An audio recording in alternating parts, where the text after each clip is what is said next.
Hoot hoot! Hello there, Miss Pam here at the Juniata Valley School Gardens. I'm here with my friend Ollie, the owl who's wise about wellness. Ollie and I have been learning about how to grow edible plants in our school gardens. We have more than 20 plants and seeds, and we'd like to help you learn how to identify them. We'd like to take you on a virtual garden tour. Come along.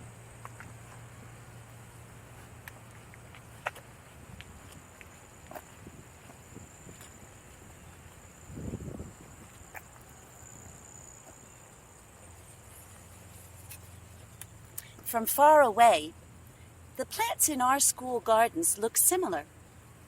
But if you look closely, there are lots of differences. These differences you'll notice when you look and taste and touch each of the plants. These differences will help you learn to identify them.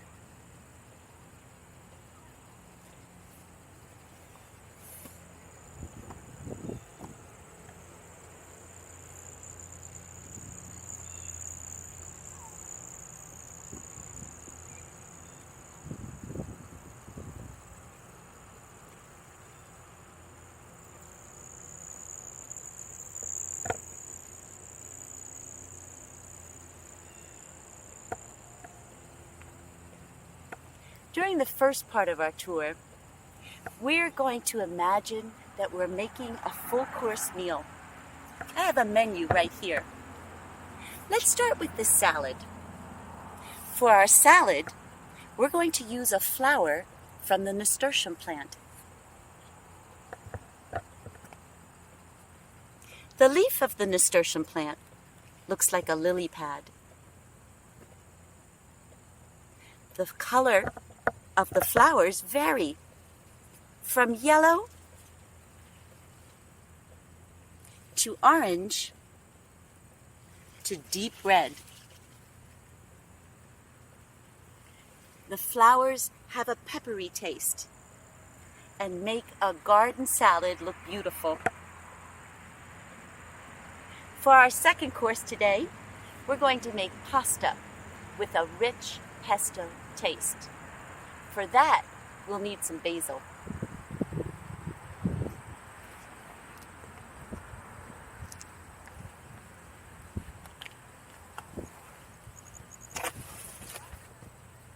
The leaves on the crown of the basil plant point to the north and the south, the east and the west.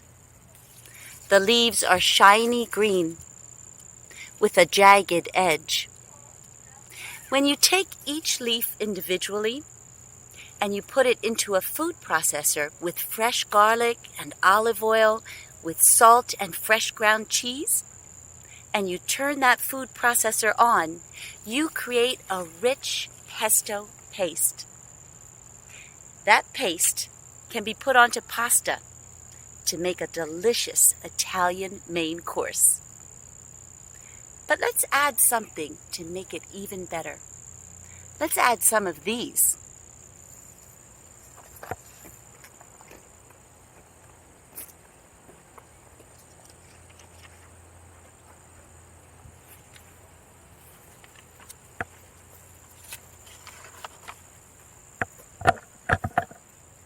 These are called cherry tomatoes. Perhaps you can guess why they're called cherry tomatoes. Yep, they're about the size of a cherry. You can take one of these tomatoes and pop it in your mouth.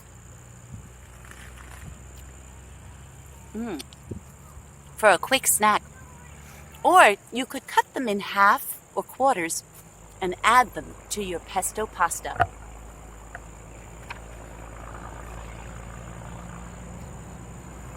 The leaves of the tomato plant are not edible. However, there's another plant whose leaves are edible that you could add to another part of our meal. Let's go check it out.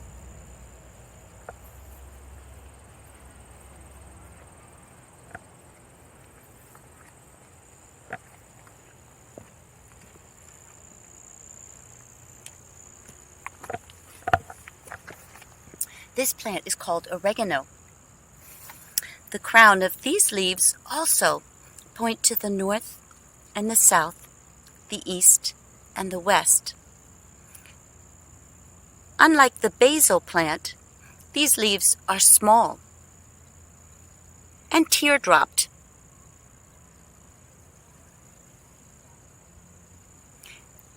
When these leaves are dry and added to tomato sauce, you might recognize the flavor as something you have tasted before in pizza sauce. So let's make our third course pizza.